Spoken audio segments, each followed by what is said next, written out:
Hi to my future employer. Have a good day. I'm Hanime Aribado, 35 years old. I'm a single mother. I live in Caloocan, Philippines. I have two kids, the age of 9 years old and 11 years old. I have three brothers and four sisters. I'm a graduate high school. I have experience in Jordan carrying the four babies go to school. The age is 7, 8, 9, and 13 years old. Fixing the hair, cooking, cleaning, washing, and ironing.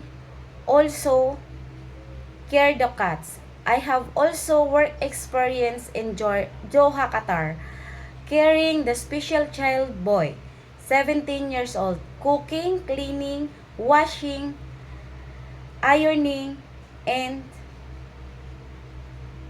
cleaning. I have work